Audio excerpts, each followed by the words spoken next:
best man, Nolan. How do you know my name? All right. Zachary Eastman, high school swim captain, college intramural quarterback, wing commander, fighter pilot, but at least I beat you to vice president of NHS in high school. And in no way is that because they forgot to put your name on the ballot. It's probably not relevant. So for those of you who don't know me, I've known Zach since he moved to Celebration, Florida in 2005, 8th grade. Back then I was taller than him. Hard to believe after seeing me beside him all ceremony, isn't it? Yeah, you got something during high school that I missed. But again, thank you all for being here. Thank you to everyone, including the groom and the ravishing bride who probably traveled the furthest for driving all this way today. And flying, I guess. Speaking of the groom and the bride, don't they look stunning?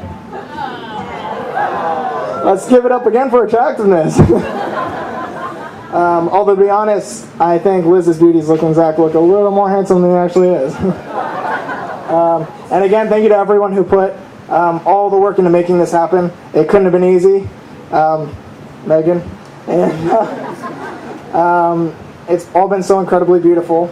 But the fun is just beginning. So, without further ado, I tried to recall some fun facts, especially for Liz's portion of guests, or stories, and one immediately came to mind. That time after school, when Zach and I got read our Miranda rights. Friendship. It'd be funny to leave it there, but I'll give a little bit of explanation. After high school one afternoon, Zach and I did P90X, one of those hour-long workout videos. We did that sometimes trying to get in shape, you know. But when we finished one day, we decided to toss frisbee at the park. Well, apparently, this day was at the same time that the cops were searching for a couple of boys who were breaking into cars in the next neighborhood over. Their description? A Caucasian teen and a Hispanic teen wearing a white t-shirt. And guess what shirt I decided to wear to throw frisbee at the park that day? Zach and I hadn't gone 2 blocks before we were pulled over, and 3 minutes later we were being told that we had the right to remain silent while classmates from school drove by mouthing, I did not keep my cool nearly as well as Zach did, but keep in mind that this was at the time when my mom had court TV reruns and CSI reruns playing every night on you have the right to remain silent, you have the right to remain silent. It's hard to recall other times when my dad has been that angry, and Zach's mom said it best when she told the officers over the phone, I don't know how to tell you this, but you've got the wrong kids. Which are actually some of the truest words ever spoken, because these are the same boys who, 2 years later in college, watched the Disney movie Tangled twice, back to back in one afternoon. The one about Rapunzel, that was in our dorm room in college, and no, there was no one else in the room. No regrets to this day. Which reminds me, Zach, we lived with each other for a long time. We lived, that's nice. 4 years, yeah. That's third place to only my own mother and father. And so yeah, Zach, or Liz, you've still got a while before you have me beat.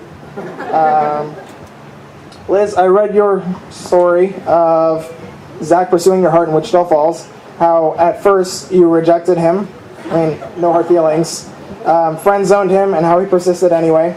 However, there is a tiny chapter missing from that story, and I feel that it's worth telling. So for everyone else here, let me tell you.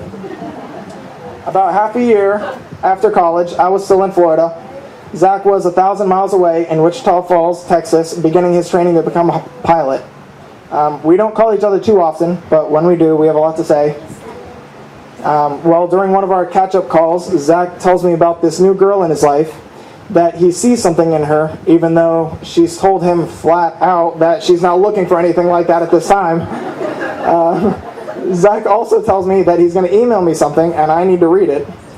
I mean, okay. Well, it turns out to be an unsent, nice little letter about feelings and emotions, chick flick stuff. Except after he's done writing how into this girl he is, Zach reveals something that he's never, in all sincerity, told me before. He said, "I'm going to marry this girl. I think she's the one."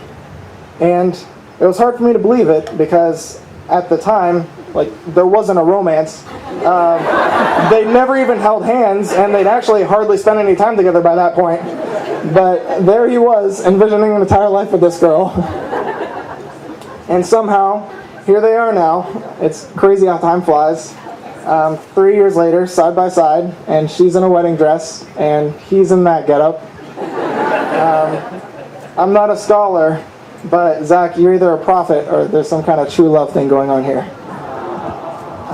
I'm happy for you, Zach. I'm happy for both of you. Wherever life takes the two of you, I know that I'll be there for you. And for your kids, and for your grandkids, those pesky brats. So now, if you'll all join me in raising a glass for the happy couple, God is at work in this room as you two set an example for what unmarried folks should strive for and for what future generations should remember. Here's to the joy, wonder, and chaos of a beautiful union, to Lieutenant and Lieutenant, Mr. and Mrs. Eastman. That it's warm and real and bright.